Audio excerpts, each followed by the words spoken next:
Okay, welcome back to part 2 of this video. Again, on July 24th, 2025, Seoul Central District Court's Civil Division 41 held the third hearing in ADOR's lawsuit to confirm the validity of the exclusive contract with Newjeans. Okay, in part 1, I discussed what ADOR's lawyers said in court, which is not that different from how the court made a decision, explaining why Newjeans cannot leave ADOR by simply saying that their contract has ended. Okay, so if you found the part 1 video kind of confusing, and I get it because it's for average people, it's kind of hard to track everything that has been going on since last year. You have some options. You can either check out the full playlist I have created on my channel. I've been covering this issue for a long time now, and there are a lot of videos that you can check out. But if there's one video I would recommend, this one. Full court document explain why Newjeans cannot leave ADOR. So Seoul court, Korean court, has basically laid out point by point why Newjeans' arguments do not make sense, or at least it's not enough for them to leave ADOR. And they basically agreed with HYBE's lawyers or ADOR's lawyers. So you can check out that video, or you can come to my Patreon where I have translated the court documents fully. All right, but part 2 video that you're watching right now is kind of different because it's got something new. It's got something juicy. Okay, so after ADOR presented first, during the third hearing, Newjeans' side followed with their own presentation. And throughout the proceedings, they leaned heavily on metaphors. And what kinds of metaphors? First of all, Bang Si-hyuk was likened to a king, and Min Hee-jin to the general. And what else? Newjeans to the people, like the citizens. So they basically said the king beheaded the general, and now the people are defenseless from invading barbarians. And in another metaphor, ADOR became the mobile phone, and Min Hee-jin became the USIM. And they said basically something like the USIM was replaced, so it's no longer my phone anymore. Basically, a switch in USIM was used for corporate takeover. And also, they said something like telling Newjeans members to go back to ADOR is like telling a school bullying victims to return to the school. And then they said something like the abusive dad kicked out the homeschooling mom or something. So, yeah, ADOR's lawyers became like super emotional. And I gotta say, I didn't expect this. Such things to come out of lawyers' mouths in court. It kind of sounds like, and this is totally an exaggeration, hyperbole, kind of feels like a shaman allowed Min Hee-jin to go inside the lawyer's body and spoke during the court or something. Yeah, it very much sounds like something that Min Hee-jin would say. Anyways, let me explain this point by point. So again, both sides delivered 30-minute presentations on that day, July 24th, and 5 minutes closing arguments, and an additional 1-minute rebuttal to drive their points home. So in part 2 video that you're watching right now, let's discuss the rest of it. Okay, so here's how it played out in the Seoul Central District Court's Civil Division 41. First of all, Newjeans' lawyers argued that the root of the conflict was HYBE's internal audit of Min Hee-jin. They said ADOR was once peaceful, but it descended into chaos in April 2024 when the audit began. If you trace everything backward, it all starts with HYBE's audit. At the time, HYBE cited a supposed attempt to seize control as the reason and raised tampering allegations, including trying to take away Newjeans, But tampering wasn't even listed as a reason for Min Hee-jin's dismissal. The audit was supposedly about a breach of fiduciary duty, which led to her termination. Yet, the members who should have been protected weren't even considered. Their concerns were brushed aside. They were the ones who suffered the most. And then they continued. If the audit had been legitimate, we might understand. But law enforcement concluded that Min Hee-jin had fulfilled her duties as a corporate officer and did not commit any wrongdoing. This means the entire audit and her dismissal were based on false premises. The ADOR that the members signed the contract with no longer exists. The people they trusted are gone. High personnel now control ADOR. It's like, here comes a metaphor, it's like keeping the same phone but changing the SIM card. It's not the same phone anymore. ADOR may still legally be ADOR, but it's not the same team the girls relied on. So, yeah, here's a metaphor. If you swap the SIM card, it's no longer my phone. Okay? So remember, ADOR said, or HYBE said, Newjeans is arguing that their exclusive contract should be terminated because Min Hee-jin is no longer CEO of ADOR. But choosing the CEO is a decision made by the board. It's not something an artist can demand or influence. And the court agreed with this position. The Seoul High Court stated that Min Hee-jin's dismissal was a consequence of her own actions. And there's no clause in the contract saying that Min Hee-jin must be their producer. In fact, she wasn't even involved in selecting the 5 Newjeans members in the beginning. The contract never depended on her personally. The court even stated that HYBE is a core contracting entity, and Min Hee-jin is the one disrupting the integrated structure. And that I have discussed in this video that I've mentioned to you right here. Okay, so go check it out if you're interested. But now, Newjeans, they're saying changing a phone's SIM card doesn't change the phone itself. The hardware is the same. But to the user, once the SIM card is changed, it's no longer their phone. And the same goes for ADOR. On paper, the company might still be ADOR, but all the staff who supported us, the people we trusted, have left. So it's no longer the ADOR we knew and relied on, so we cannot go back, they are saying. Sure, the company may have done great things and supported us, like the plaintiffs claim, like the ADOR lawyers say, but all of that happened when Min Hee-jin was in charge. And since the new leadership took over, nothing has gone right. And they argued that the audit against Min Hee-jin was triggered right after she raised concerns about Islet copying Newjeans. It was actually the members who first asked Min Hee-jin, "Aren't you going to say something about these copycat rumors?" As a CEO, she had a duty to protect the members, so she filed a formal complaint to HYBE and Belief Lab. And then, just 6 days later, HYBE launched a surprise audit. Are we supposed to believe that was just a coincidence? To anyone looking at the timeline, it clearly looks like a retaliatory audit. It had a predetermined conclusion and everything about it was orchestrated. But according to ADOR lawyers, and if you look at the KakaoTalk messages, this was part of Min Hee-jin's plans, But that's what their lawyers said, okay? And they continued. This is what started everything. The entire conflict stems from HYBE's fabricated narrative, 허구의 프레임. But in the end, there wasn't even a valid reason to fire Min Hee-jin. She acted within reason. And about the KakaoTalk messages, here we go.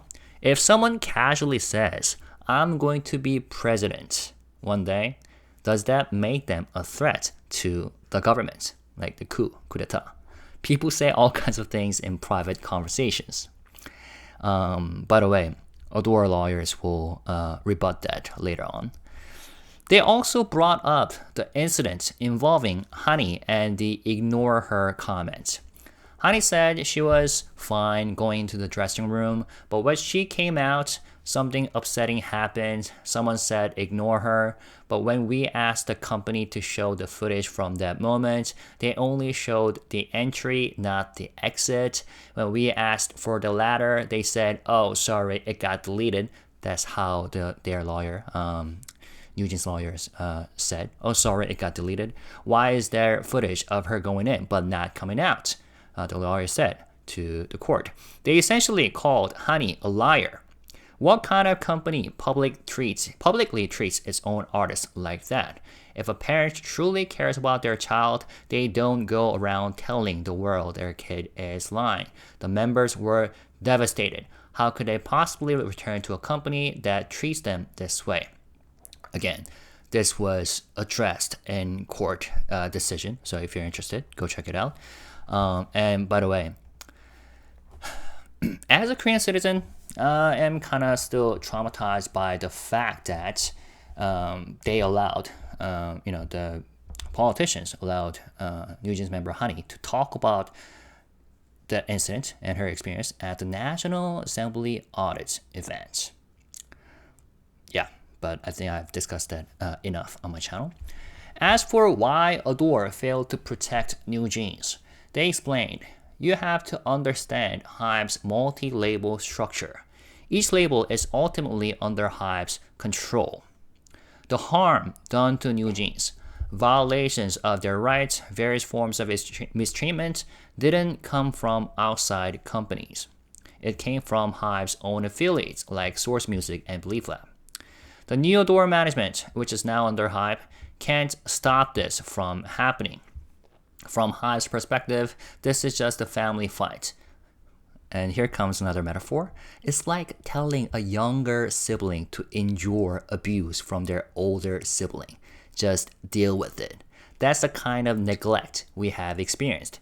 When Min Hee-jin was around, she stood up to HYBE, pushed back on copycat issues, and called them out. That's what led them to the audit and her removal. Okay. They also argued that HYBE's hostility toward ADOR stemmed from HYBE chairman Bang Si-hyuk's personal jealousy.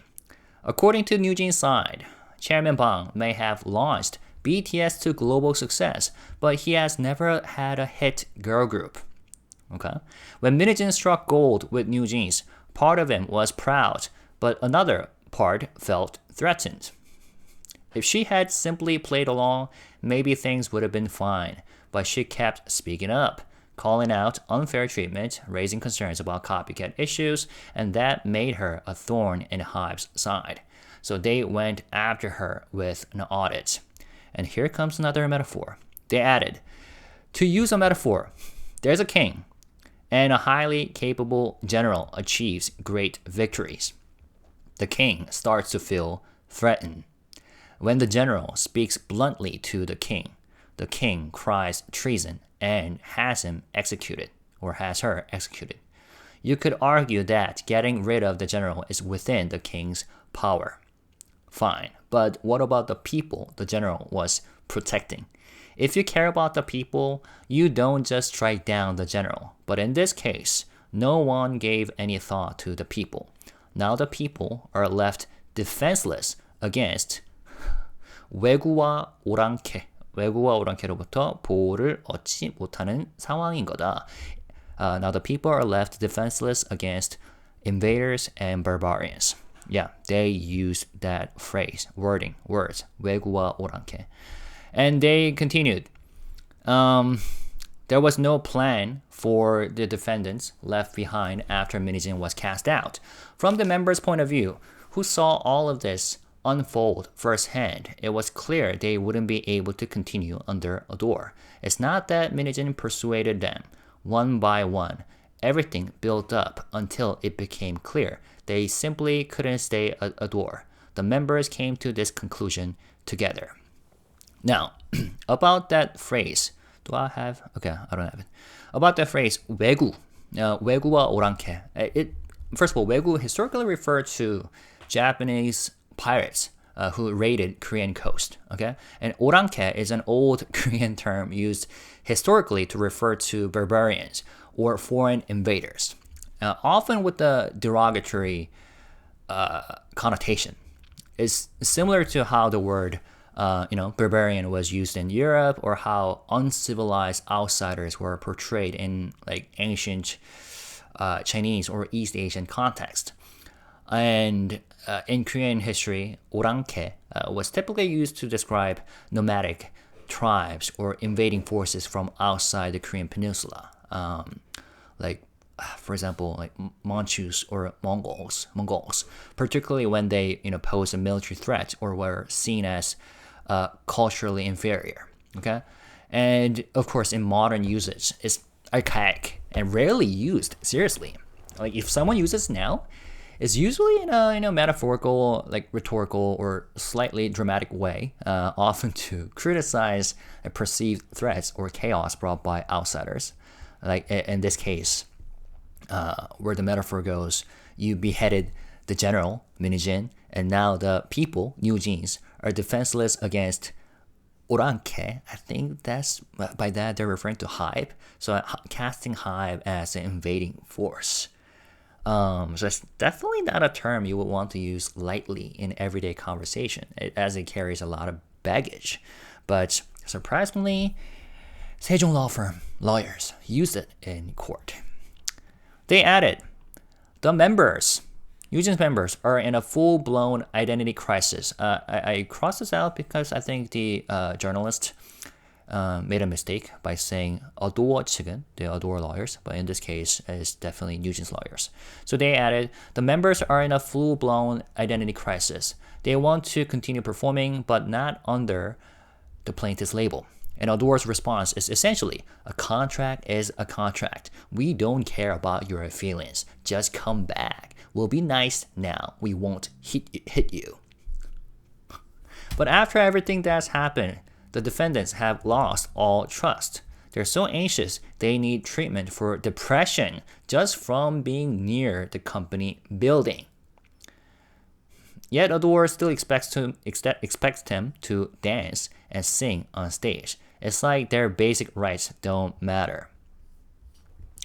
And yeah, it seems like Newjeans submitted a handwritten petition to the judge in court that day, July 24th, in which the members wrote, telling us to return to ADOR and HYBE is like telling a school bullying victim to go back to the same school where their abuser still is and just endure it. All the ADOR staff who worked closely with us have already left because of the harassment from HYBE and ADOR. The current ADOR doesn't take our voices seriously. How much louder do we need to scream for someone to understand what we're going through? This past year has been nothing short of a nightmare. Same here. We've been plagued with depression and constant nightmares. Still, no matter how much we shared our suffering, the only response from ADOR's new CEO, Kim Joo-young, and the current leadership was the same. We can't allow internal conflict. Just come back. We will treat you well. Can I just say something? Yeah, I know the official response from ADOR and the current CEO Kim Joo-young is that come back and let's work it out. But a lot of fans of HYBE artists say that they don't want Newjeans to be back at HYBE because for them, Newjeans and Min Hee-jin were the sources of their own nightmares, and they're still traumatized because of what happened in the past few months. But here, Newjeans members submitted handwritten petitions saying that they are the ones who are being traumatized. Yeah.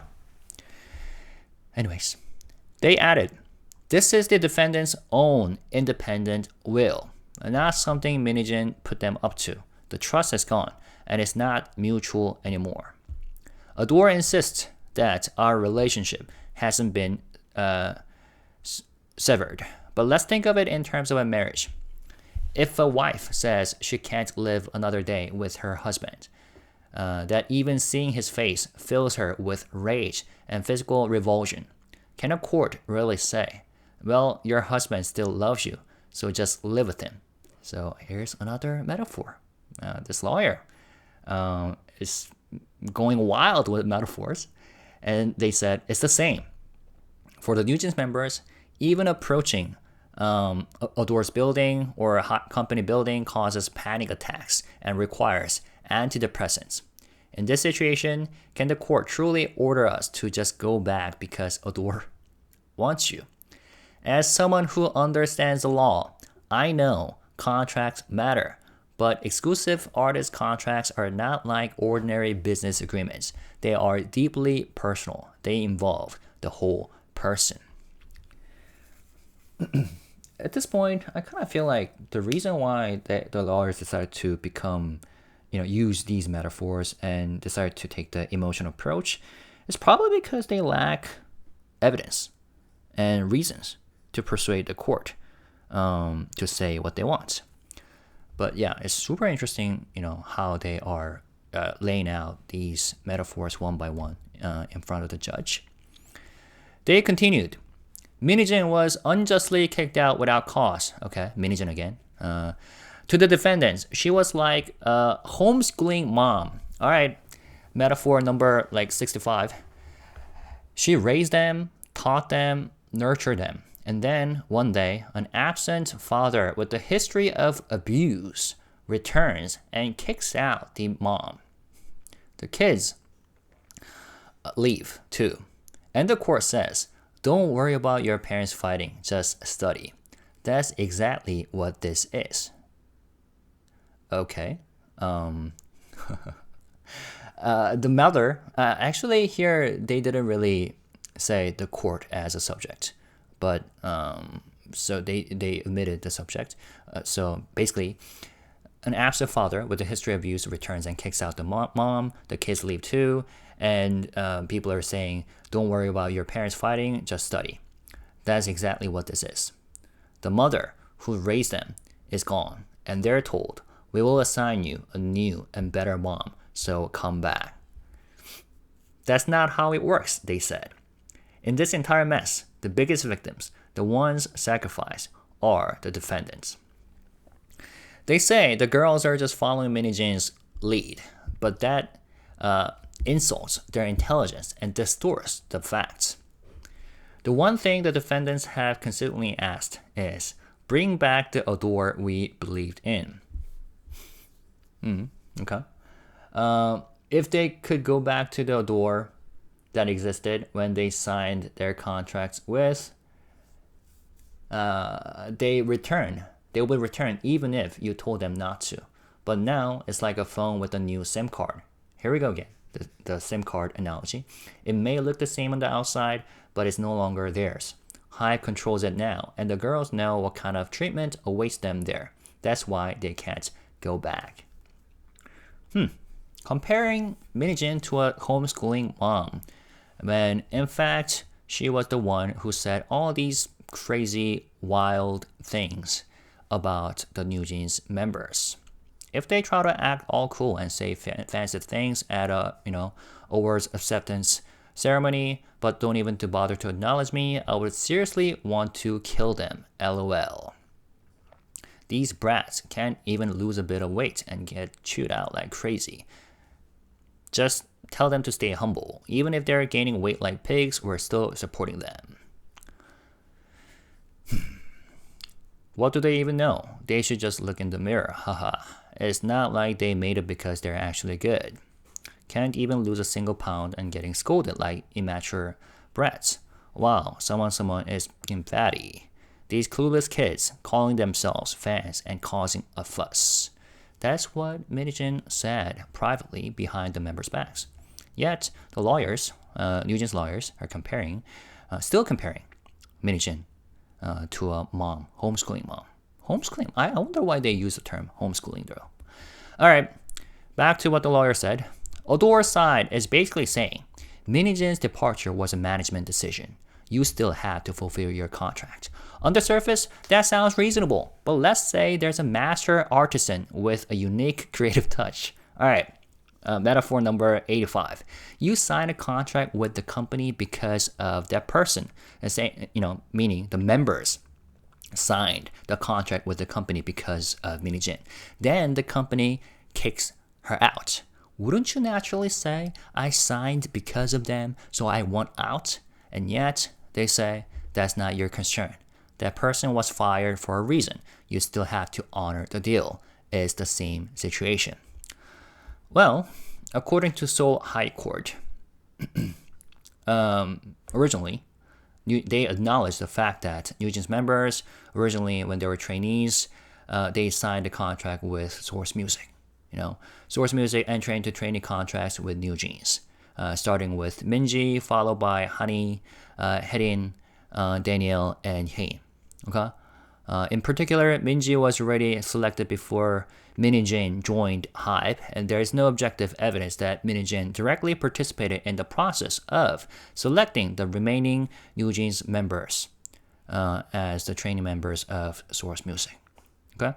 Again, this was from the Seoul High Court decision, which I fully translated into English, which you can check out on my Patreon. Now, back to the Newjeans lawyers. They added, it's true that the contract doesn't explicitly state that Min Hee-jin must handle production, but she was the one overseeing both management and creative direction, the whole reason the defendants signed in the first place. Okay. It was such a given that it didn't even need to be written down. Now they're saying there's no clause in the contract, which is twisting logic. Who is twisting who? The defendants' rights as people have been completely ignored. Either let them go or return ADOR to what it once was, the one they believed in. Okay, so there you go. That was what the lawyers, Newjeans lawyers, said. Now, after both sides presented their slide decks, ADOR stated, so this was their rebuttal, the defendants claim the audit was retaliatory, but as you saw in our presentation, their acts of betrayal, breach of contract, and destruction of trust all came first. They added, the police concluded that the audit procedures were lawful. It's hard to understand why they highlight only the parts of the police decision that work in their favor while ignoring the parts that don't. They also added, it's painful and deeply regrettable to see the remaining ADOR staff being dismissed as incompetent. If the other side wishes to proceed with mediation, shouldn't they at least respect the court's decision thus far and treat ADOR's employees with basic human dignity? Shout out to the current CEO of ADOR, Kim Joo-young, who has been going through all sorts of things and who has been enduring all sorts of things and doing her job. They continued, let's not forget, the defendants in this case are the Newjeans members, not Min Hee-jin. Yet nearly the entire argument from the defense is centered around Min Hee-jin. The audit against Min Hee-jin was unjust. She was ousted unfairly. But we have to ask, that's what they're saying. But we have to ask, are these really the genuine views of the Newjeans members? And when it comes to the members themselves, all we have heard is that they're afraid to return due to bullying and oppression. Well, what bullying exactly? What oppression? If they're going to say they're scared, they need to explain why. Without specific incidents or evidence, these claims come across as nothing more than a manufactured narrative. Okay, Newjeans is ADOR's only artist.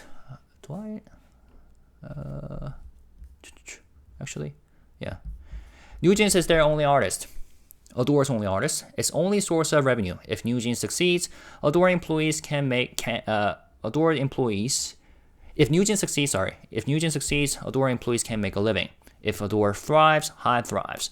HYBE invested 21 billion Korean won. Why would they want to bully their only asset? It just doesn't add up.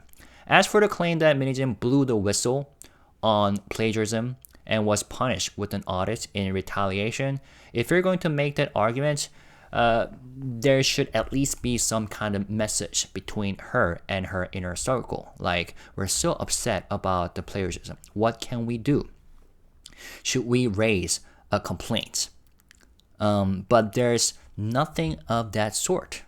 Instead, we have messages say things like, we know it's not plagiarism, but we should scare HYBE. So what does that look like? A justified whistleblowing or a staged excuse to break their contract? And indeed. So that was a good rebuttal, I think. In response, Newjeans' side clarified. Those KakaoTalk messages Min Hee-jin sent, they were private conversation among close friends. Sure, if she had made those comments in an official capacity, it would be a different story. But she didn't expect those chats to be made public. It's like saying, I'm going to be CEO of Samsung. Okay, so a few minutes ago, it was the president of Korea, and now it's the CEO of Samsung. Good. Diversity is great.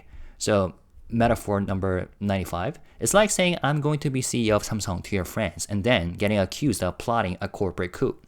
It's being blown out, way out of proportion, the Newjeans lawyer said. And yes, we understand the court says we're focusing too much on Min Hee-jin. Honestly, that's our dilemma too.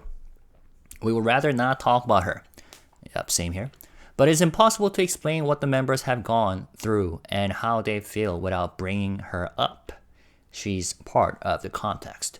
We're trying to limit it, but it's unavoidable. They added, if ADOR can return to what it was before April 2024, the members may be open to coming back, and asked the court to allow time for further proceedings. Interesting ending. So the court closed the arguments phase and scheduled the final verdict for October 30th at 9:50 a.m. So mark your calendar. A closed-door mediation session will be held on August 14th at 2 p.m. The court emphasized, we need the actual decision makers in the room, and from the defendant side, at least one of the Newjeans members should attend as a representative, and instructed both parties to prepare a concrete mediation proposal. So, there you go. What do you think?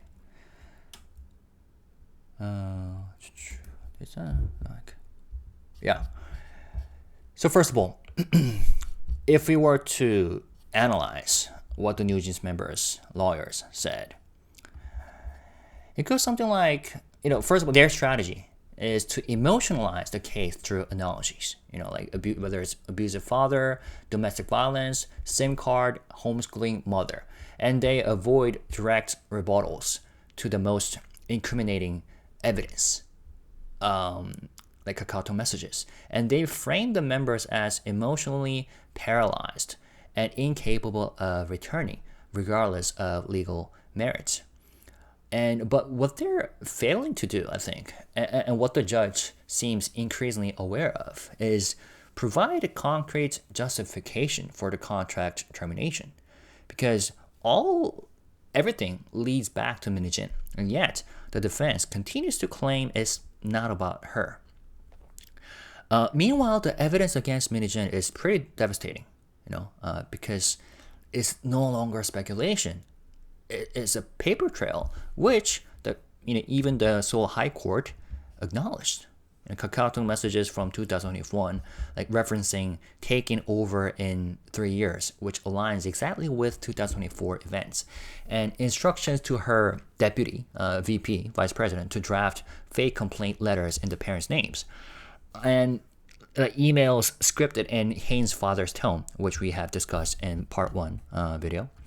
And an IPO pitch with promises to share ADOR post-split equity, something like that, and a PR war mapped out with 7 talking points used consistently from April to late 2024. And this was not a spontaneous emotional fallout. It was a calculated exit plan using the artist. And their parents as shields. And let's not forget, the Korean music industry has also acknowledged the threat this case poses to the industry itself, with multiple associations speaking about tampering and structural abuse of artist agency. And what else? Like, the defense is arguing trauma to avoid, addressing conspiracy. I noted because like Newjeans' team is making claims like it's like telling a school bullying victim to return to the bully, and we feel panic and need medication just being near the building, in a company building. And even if ADOR is the same legal entity, it's not the same ADOR, which is why they use the USIM analogy. But what they're avoiding is that none of these emotional or metaphorical arguments answer why the members can violate a contract in which no abuse, coercion, or forced labor has been substantiated. Like, courts need cause, not just discomfort. And in this case, the cause is being re-engineered, as like post hoc justification for what was likely a premeditated move initiated by none other than Min Hee-jin herself for personal control of the group. And their attempt to prevent the KakaoTalk messages from being shown publicly, even though they've already been reported in major outlets, suggests that they know how damaging this material is. The judge's own response, they said, even I have seen them. You think reporters haven't? And that also shows skepticism. And when ADOR revealed they had not only the chats but also the edit history of manipulated letters, that left the defense with virtually no factual rebuttal. Only emotional deflection, so to say. And at this point, HYBE, like what HYBE and ADOR lawyers say, they're aligned in their framing. Min Hee-jin wasn't trying to protect the members. She was trying to walk away with Newjeans, and she orchestrated a hostile takeover, drafted fake complaints, weaponized PR, and then claimed victimhood. And the members were knowingly involved in this plan, or at minimum allowed themselves to be used. And in this frame, the lawsuits, it's like a attempt to stop a blueprint for how any producer or artist could stage an internal coup and claim emotional damage as a defense, which is why a lot of people say that this case could be very important for K-pop industry.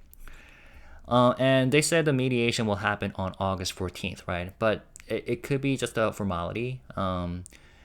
If the members continue to insist they will only return to the old ADOR, the one run by Min Hee-jin, while ignoring the legal contract and court rulings, it will show they aren't genuinely negotiating. And if they hold the line on emotional trauma without offering terms or restitution, they will signal that the litigation is a political performance, not a contract dispute.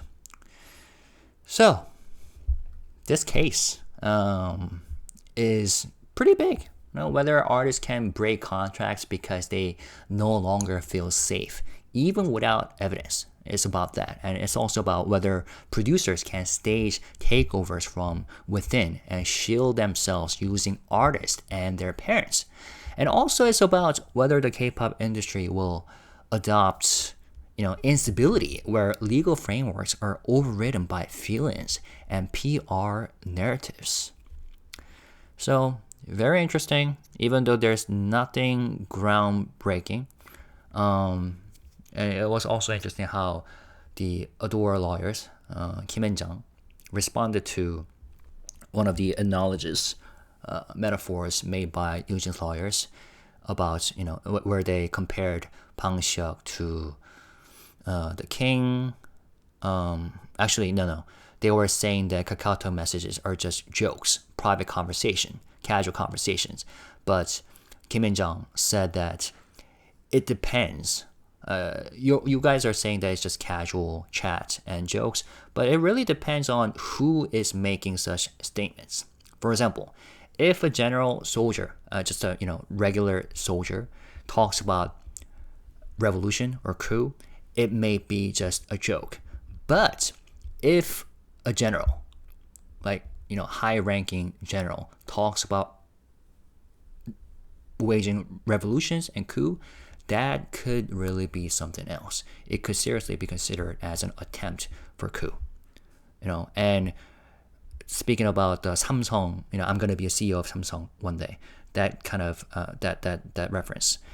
If a regular employee says something like that with their friends, that could be considered a joke. But if an executive says something like that, that cannot be considered as just a regular or casual joke. And even casual jokes or making plans for a very long time. So here they said something. 사담도 장기간에 걸쳐서 치밀하게 계획해서 사담을 하는 경우는 없다. So no one makes such an extended how should I say? So no one makes such plans for a very long time like Min Hee-jin, because she has planned this for years. They said at least like when? 2024, but based on the KakaoTalk messages that are available, she talked about all these things with her shaman from 2021. And the exact wording was something like taking over a company with President Kim Sung-soo. President Kim, probably referring to the former president of Kakao Entertainment.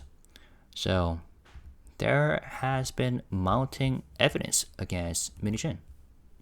But, oh well. Alright, but what do you think? I was just being, rambling on at the end of this video. Do you think Newjeans members are truly independent from Min Hee-jin strategy? Or were they knowingly participating in a broader plan to leave with her? And is it fair to say that ADOR isn't the same just because certain staff left and Min Hee-jin left, even though the legal entity and contracts remain unchanged? What do you think about that? And if you were in the judge's seat, would you prioritize emotional narratives or contractual evidence? Let me know how you think by leaving comments. But when you do so, stay positive, respectful, and classy. Thank you guys. Peace and love. Bye-bye.